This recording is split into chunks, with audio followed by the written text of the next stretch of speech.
Hi, thanks for having me here. Today I'm going to tell you some stories of mentoring, and I had to change the title because it's now 70 companies, or at least it's 70 companies through Fledge and more through other means. Here's my background. So I am a 25-year serial entrepreneur. So I started myself as a first-time entrepreneur here in Seattle in 1992 with a dream. The dream was to write software for what was then this brand new idea of a post-PC economy based on what we would now call tablets. Right, so I started a software company. Eventually it was called Nimble, and we were 17 years too soon. So timing is really important in startups. Maybe lesson number one here is timing is really important in startups. Apple sold more tablets in 2010 when they announced the iPad in a minute than all of the tablet computers in the 90s combined. All the PDAs, all the smartphones, everything that everyone tried, including Palm, Apple bested them in a minute. And then I went on to do a few more software companies after that. All of them are still going except for Nimble. All the ones after Nimble were all venture-backed. So I've played the game of venture-backed software companies. I've won that game. It is a game. It's a little bit of a startup lottery, but that's not what I'm talking about today. And then in 2011, my last software company left town on me. We merged it with another startup. It went off to New York City, and I was free to do anything I wanted. And I had started hanging out in the back of a school that at the time was called Bainbridge Graduate Institute. Then it became Pinchot University. Actually, now we have to redo the bio again. It's part of Presidio Graduate School.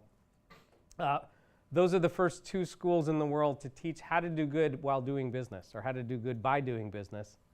That's where I learned about this, and from that started Fledge, the conscious company accelerator. And most of the talk's going to be about Fledge and fledglings.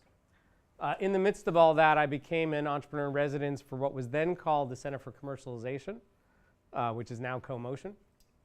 And while here, I helped my first about 12 companies turn into companies at least, and I succeeded with one. So out of 12 tries, one spun out and became its own company. Lots of things happened to the other ones. All right, so let's focus on Fledge. In short, for those of you in this room, you probably are well more aware of Techstars, right? Because it's on campus, right? It's at Startup Hall. Fledge is a copy of Techstars. So there's a quote out there. It's actually a quote by Steve Jobs attributed to Pablo Picasso, which says, "Good artists steal and good artists copy and great artists steal." That's in fact a misquote. Picasso never said that. Jobs did say that, but Picasso never said that. Someone else said something similar to that, but not exactly like that, because Jobs was good at lines. Right. The best way to create a startup that works is to copy a startup that's working. So Techstars was a 6-year-old startup in 2011. I took their model. I became one of their mentors. I took their model, jumped in. I talked to Chris DeVore, who runs the show. I talked to the companies that were in the program. I talked to the other mentors. And then the Microsoft Accelerator spun up that subsequent year. I talked to the director of that one and the companies that were in there. I was a lead mentor in that program. That was also powered by Techstars. And I talked to teams running in lots of different accelerators around the world, trying to find out whether or not accelerators work at all. That's still an open question. I don't think it should be an open question, but it's still an open question. And to find out if they do work, what makes them work, and then copied that and made it better. So that's what Fledge is. So we find the best companies from around the world. We invest in them. We pay them money to come to work for our program. We make them better, and we send them home. We've been doing that for 5 years. We have done that for 63 graduates and 6 current teams in the program here in Seattle, 4 of which are in the room, and we'll tell you what they do later. It's turned into this big global company. Just kind of fun and amazing and scary at the same time. So Fledge is run by this little team of 1 full-time persons in the city of Seattle, which is me, and a lot of helpers. We have gotten applications from about 1,200 companies from 95 countries in the world over the past 5 years. We have accepted applicants from 22 different countries. We run programs currently in 2 cities, and 2 more are announced. So by next summer, we will have run programs in 4 different countries. And we get applications, I said that already, but we get applications from just about everywhere.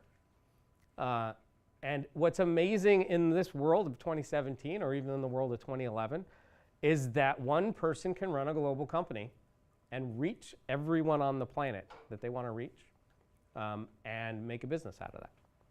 Right? That was not possible in '92 when I started my first company.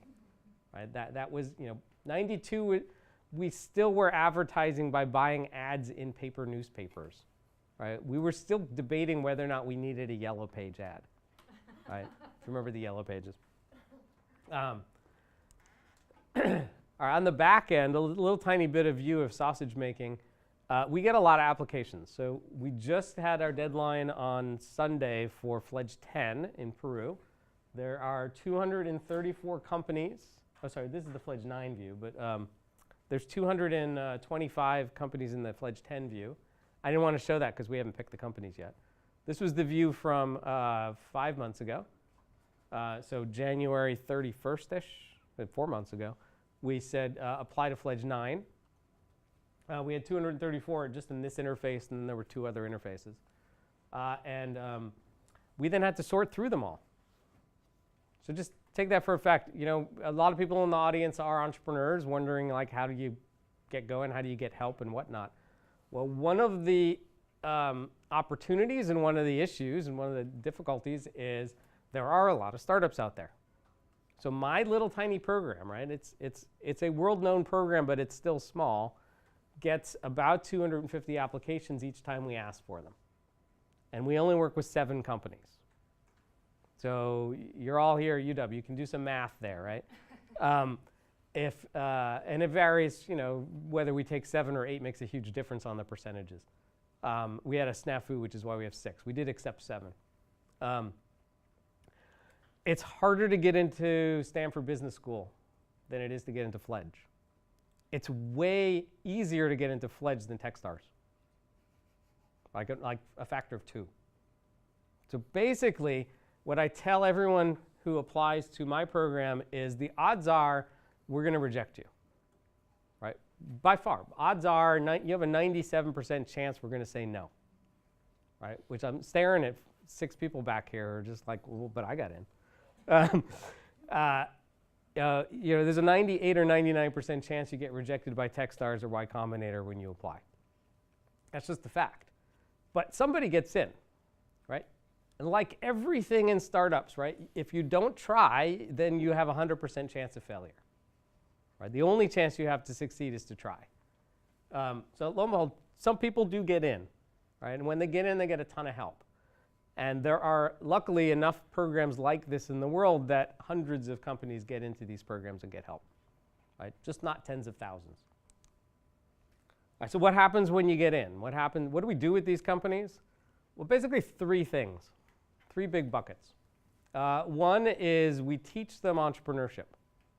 So one difference between Fledge and other programs is the depth we go into education. I happen to teach entrepreneurship at that other school, at what's now Presidio Graduate School. I have in my history taught entrepreneurship at UW back in 2000. Gray hairs. I taught software entrepreneurship with Emer Dooley in 2000, back in the dot-com bubble. It was kind of fun. I don't think it's been taught since then, or it shouldn't have been. It should not have been taught since then. It was a class about starting software companies. So what we do is we try and fill in all the gaps that our entrepreneurs have. Every entrepreneur I've ever met has a gap somewhere. This could be